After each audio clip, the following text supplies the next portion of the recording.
Hello friends, welcome back to my gardening channel.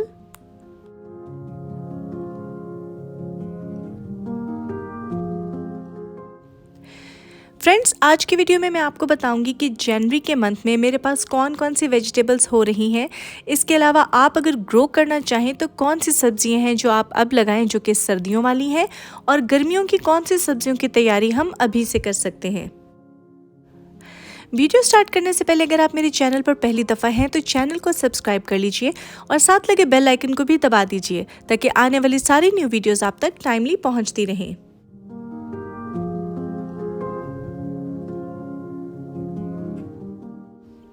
सर्दियों के season में हम बहुत ही तरह की लीफी वेजिटेबल्स ग्रो कर सकते हैं। इसके अलावा इस तरह की सब्जियां भी लगा सकते हैं जो कि रूट वेजिटेबल्स होती हैं। तो मैं आप लोगों के साथ कुछ क्विक से ग्रो होने वाली वेजिटेबल्स शेयर करूंगी। मेरी लिस्ट में फर्स्ट नंबर पर रेड रेडिशेस हैं। ये आपको छोटे छोटे पौधे नज़र आ रहे होंगे। ये तकरीबन 2 वीक पहले मैंने लगाए थे और इसका जो हार्वेस्टिंग का टाइम होता है वो 35 से 40 दिन के अंदर आपको ये हार्वेस्ट करने को मिल जाती हैं। बहुत ही क्विक ग्रो होती है और बहुत ही आसानी के साथ आप इसे ग्रो कर सकते हैं। अभी रिसेंटली मैंने इसे नीचे सॉयल बेड में लगाया है, वरना ग्रो बैग्स में या पॉट्स में मुझे जहाँ भी थोड़ी सी जगह मिलती है मैं इसके कुछ सीड्स डाल देती हूँ और कुछ ही दिनों में मुझे बहुत ही अच्छी हार्वेस्ट करने को भी मिल जाती है।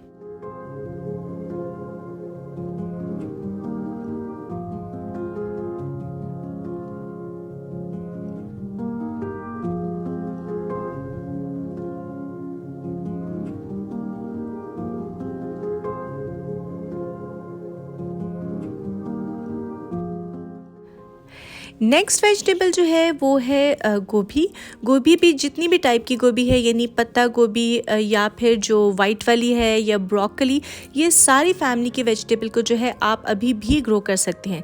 सिर्फ इतना है कि इसकी हार्वेस्टिंग आपको थोड़ी सी लेट जा कर के मिलेगी क्योंकि इस वक्त ऑलमोस्ट गोभी के फूल जो हैं वो तैयार हो रहे हैं, लेकिन स्टिल अगर आप चाहें तो जनवरी में इसे ग्रो कर सकते हैं। मैंने भी इस दफ़ा ये जो प्लांट्स हैं थोड़े से लेट लगाए थे, इसलिए अभी तक जो है इन पर हेड बनना नहीं शुरू हुआ। लेकिन आप देख सकते हैं ये जो मेरी पर्पल वाली कैबेज है, ये काफ़ी हद तक इसके जो अंदर के पत्ते हैं वो फोल्ड होना शुरू हो गए हैं, यानी कि इस पर जो है हेड फॉर्मेशन शुरू हो गई है।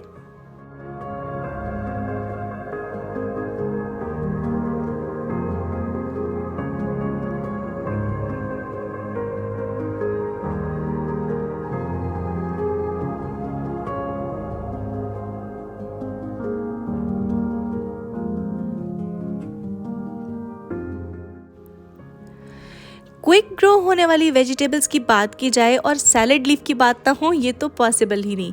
सैलड लीफ को ग्रो करना बहुत ही आसान है। नर्सरी पर आराम से आपको इसके सीड्स भी मिल जाते हैं, पनीरी भी मिल जाती है। आप दोनों ही तरीके से इसे ग्रो कर सकते हैं। ये भी आपको बहुत ही जल्दी हार्वेस्ट करने को मिलता है। अगर आप सीड से ग्रो कर रहे हैं तो आप 35 से 40 दिन के अंदर इसके पत्तों को इस्तेमाल कर सकते हैं। लेकिन अगर आप नर्सरी से इस तरह से छोटे छोटे प्लांट्स लेकर के आए हैं तो आप फ़ौरन ही इसकी हार्वेस्टिंग शुरू कर सकते हैं। जो इसके टेंडर लीव्स हैं इसको आप सैलेड में यूज़ कर सकते हैं।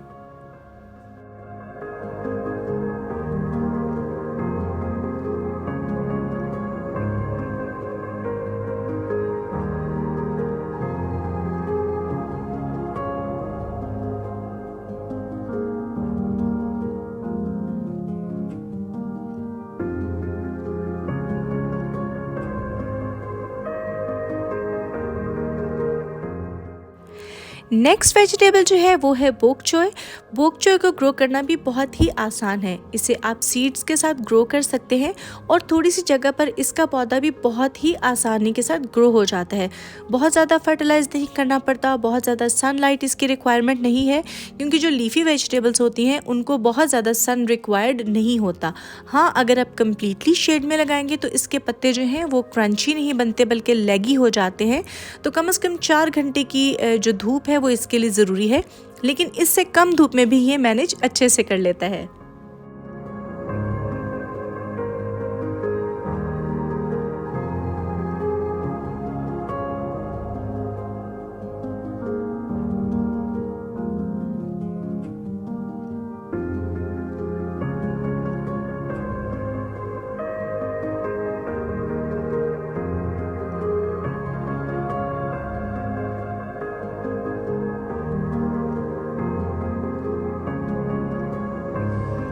और अब बारी है पालक यानी स्पिनच की। इसे ग्रो करना भी फ्रेंड्स बहुत ही आसान है।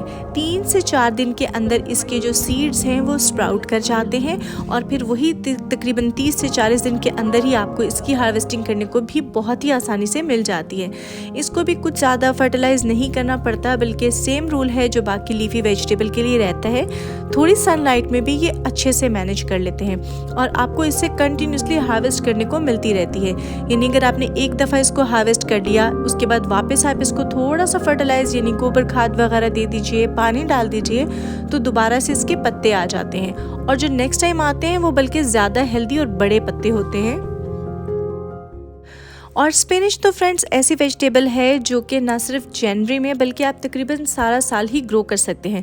बहुत गर्मियों के सीज़न में हाँ प्रॉब्लम होती है, लेकिन गर्मियों के कुछ मंथ्स ऐसे होते हैं जिसमें ये ग्रो नहीं करती।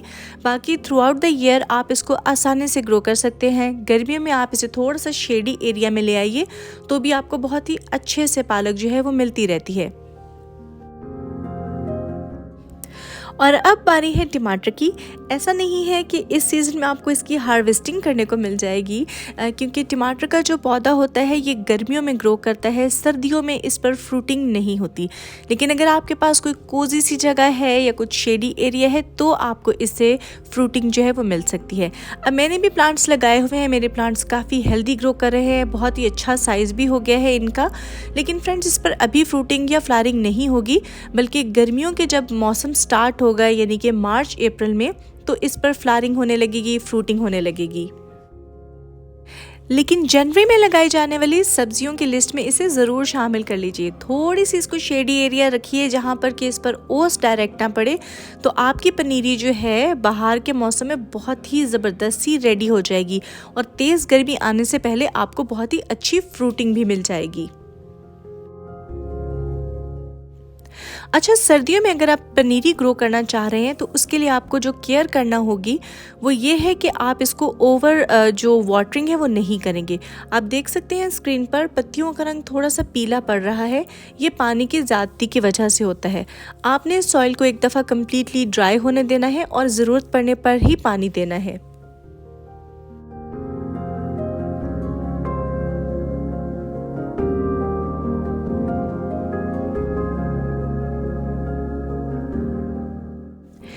जनवरी में लगाए जाने वाली जो लिस्ट है इसमें धनिया जो है इसे ऐड करना बिल्कुल मत भूलिएगा।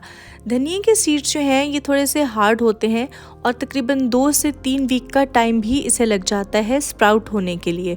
तो डिसअपॉइंट मत होइए, वेट कीजिए, क्योंकि ये इवेंचुअली निकल ही आते हैं और जब ये ग्रो करते हैं तो इसी तरह बहुत ही खूबसूरत से बुशी प्लांट्स बन जाते हैं। मेरे धनिया के ये पौधे जो हैं ये 2 गमलों में लगे हैं और तकरीबन 1 मंथ से हम इनसे हार्वेस्टिंग ले रहे हैं। लेकिन अब इसके प्लांट्स जो हैं ये काफ़ी हद तक मैच्योर हो गए हैं, तो साथ ही साथ मैंने और भी डिफरेंट जगहों पर जो है इसके सीड्स लगा दिए हैं।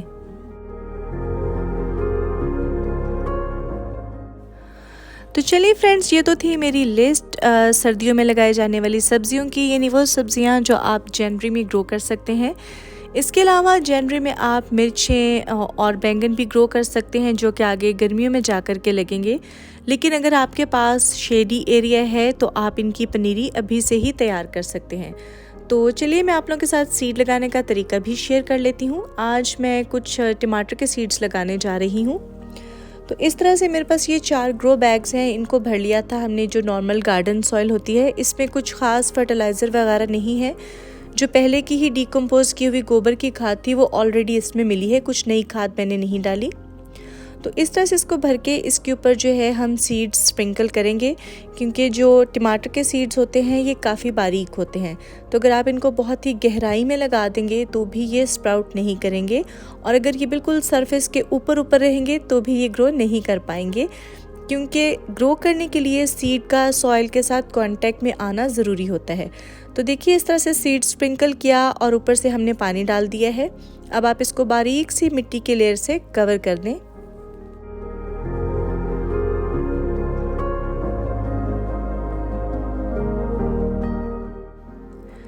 अभी चूँकि मौसम बहुत ही ज़्यादा ठंडा है तो इन्हें टाइम लग जाएगा स्प्राउट होते होते, तो मैं इसे जो है वो नॉर्मल जो हमारे शॉपिंग बैग्स होते हैं उनसे कवर कर दूंगी।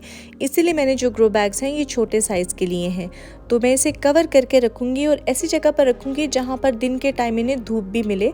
तो इससे इनके अंदर का जो टेम्परेचर है वो गर्म रहेगा और एक तो जल्दी स्प्राउट करेंगे और दूसरा सीडलिंग्स जो है वो हमारे बचे रहेंगे। फिर जब सीडलिंग्स जो है आपके 4 से 5 इंच के हो जाएं तो उस टाइम पे आप लोग जो है इसमें छोटे छोटे सुराख कर सकते हैं ताकि वेंटिलेशन भी रहे। तो फ्रेंड्स, किचन गार्डनिंग की बात हो रही हो और हार्वेस्टिंग ना हो तो वीडियो अधूरी सी रहती है। अच्छा, यहाँ पर ये भी बताती चलूँ कि रेडिश की जितनी भी टाइप्स हैं ये आप अभी भी ग्रो कर सकते हैं, लेकिन इसकी जो साइज़ है अच्छा वो तभी होता है जब वेदर जो है वो काफ़ी हद तक ठंडा रहे। तो सर्दी ख़त्म होने से पहले पहले अगर आपके पौधे ग्रो कर जाते हैं तो आपको बहुत ही अच्छी सी रेडिश भी हार्वेस्ट करने को मिल सकती है।